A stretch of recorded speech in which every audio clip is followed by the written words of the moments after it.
What's going on? Wait a minute! Wait now, you reporters. You'll get your story as soon as I can give it to you.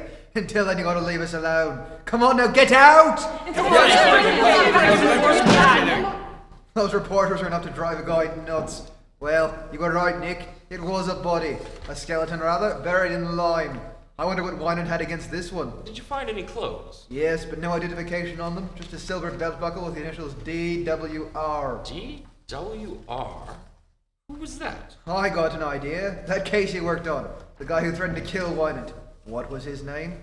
Rosebreen? Yeah, Rosebreen. He said Wynand tried to steal an invention. Yes, but we figured it was just blackmail. Just the same. Wynand wouldn't mind having him out of the way, would he?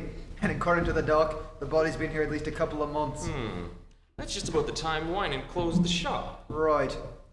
Did you put the skeleton through the fluoroscope yet? Half an hour ago. We found the bullet he was killed with, and something in the leg bone. An old piece of shrapnel. Shrapnel? Yeah, why? Shrapnel in the leg bone? He probably had a limp. What do you mean? Oh, nothing. Well, so long, Inspector. I'm going to pick up my wife and take her home. It's been a long night. So long. Give her my best, would you? Right.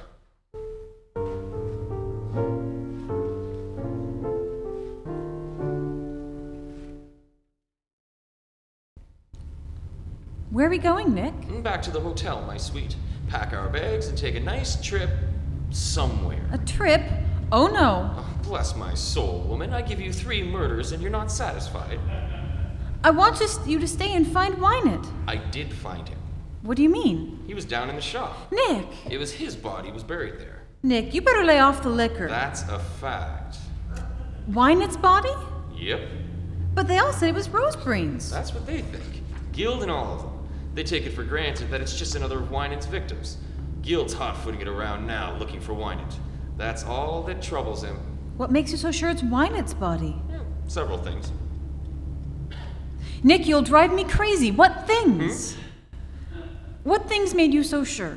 Oh, well, the clothes, for instance. They were carefully preserved, and the body was just as carefully destroyed. The person who killed him counted on one thing, that all skeletons look alike. Well, don't they? Sure.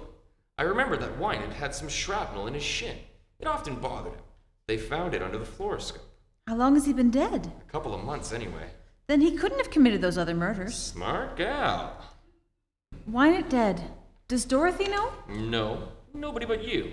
I didn't even tell Guild. Why not? I want to lie low until I get the whole dope. I don't want to go off half-cocked. What are you going to do? I'm going to get the real murderer.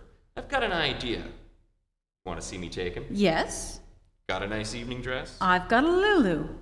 Why? I'm going to give a party and invite all the suspects. The suspects? They won't come. Oh, they'll come. I'll have Guild issue the invitations. Who do you think did it? Mimi. Mimi? Mimi, Jorgensen, Morelli. Tell me, my dear, what were you doing on the 9th of June?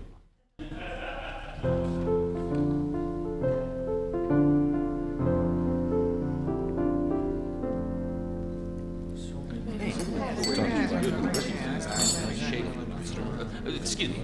Good evening, everybody.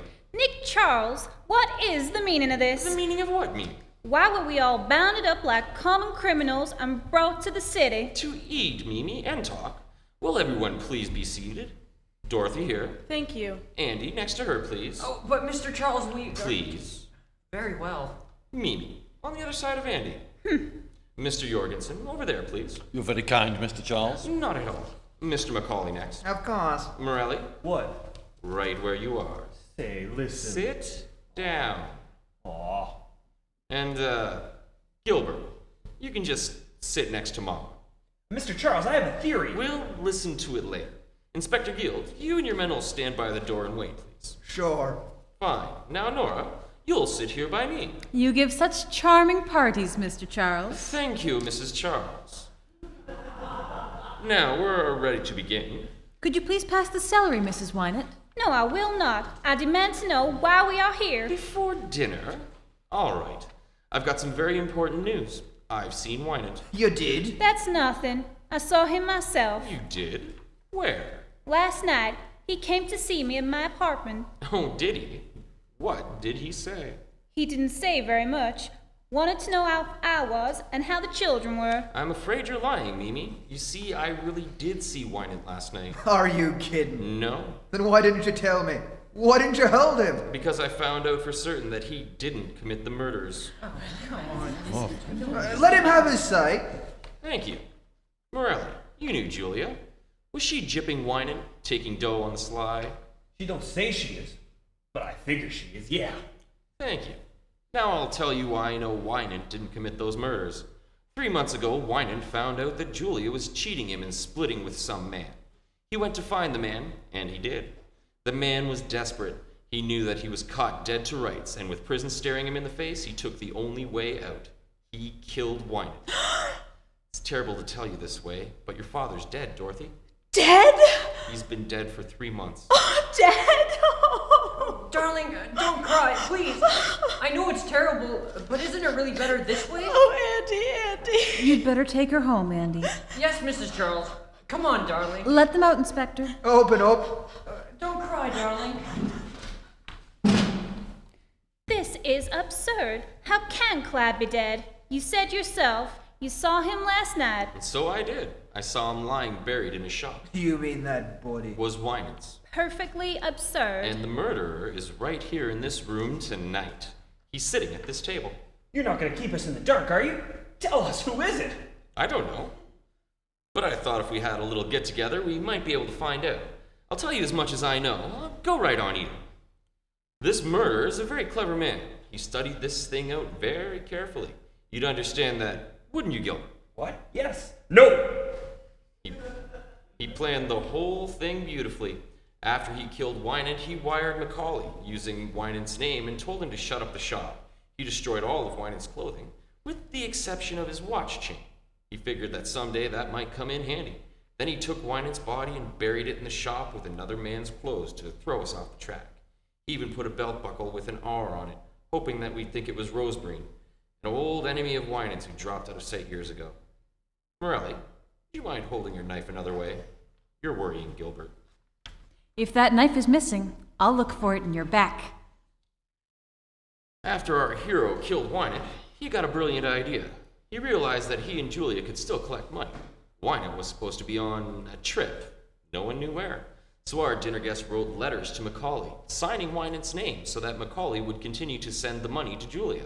He even telephoned Macaulay. Do you remember Macaulay? The first day you came to see me. He telephoned that he was in town. But it must have been Wynant. I should have known if it wasn't his voice. Oh, he was clever about that. He called when you were out. That same afternoon, Julia telephoned to him. She said that you were coming, Mimi, to ask about Wynant. He got terrified. He was afraid that Julia would break down and tell, so he went to Julia and killed her and left Wynant's watch chain in her hand. Is that true? I don't know. Why are you saying it? It's the only way it makes sense. I hope you're well. His plan was still working beautifully. Wynant established his being in town. The watch chain was handed over, with a slight delay, to the police. The only hitch was a man named Nunheim who'd found out something. Our hero paid Nunheim once to keep his mouth shut, and when Nunheim threatened him again, he bumped him off. But our hero had just one weak link in his chain. The telegrams, the wires, and telephones were all very well, but no one had seen Wynant. So we picked on poor Mimi here to strengthen his case. Mimi's the only one at the table who can tell us who the real murderer is. Mimi, who told you to say that you'd seen Wynant? Nobody told me. I did see him. What did he pay you, Mimi, to stick to that story? It isn't a story. It's true. I did see Wynant. He's not dead. You're lying, Mimi. But then again, you'd do anything for money. You're getting a good price for saying you saw Wynant, and you figure you won't get anything if he's dead. I'm not gonna stay here to be insulted. Sit down. You're getting a good price, Mimi, but don't forget this. 2 other people were in with him on this deal, Julia and Nunheim. When he thought they might spill something, he bumped them off. You ought to know darn well he's not going to take any chances on you. What do you want to do? Be next on his list? No. Then who is he? Who paid you that money? Macaulay. Why, you dirty little... I think that'll hold him. Boy, oh boy, what a wallop. Hey, nice work, Mr. Charles. There's your man, Inspector, Mr. McCall. I can't believe it. What do you want me to do? Wrap him in cellophane? Pick him up and get him out of here. Come on, boys, grab him. Nick, you took him. I knew you would. Ah, another case like this, and I'd have thought I was in a prize fight. Aw, Nicky, you're grand. You're glorious. I bet you say that to all the boys.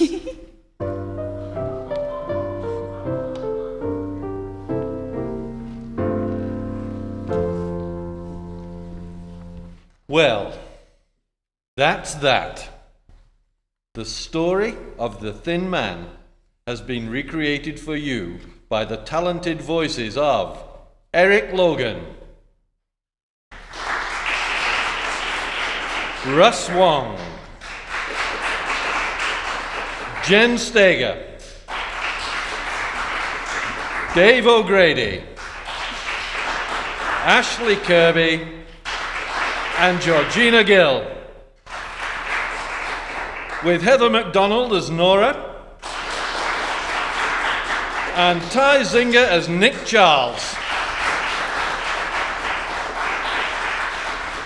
Chris Rovers has been our sound assistant, with musical accompaniment by Angela Yates. This is John Walsh. On behalf of the Kitchener-Waterloo Little Theatre, thank you and have a good night.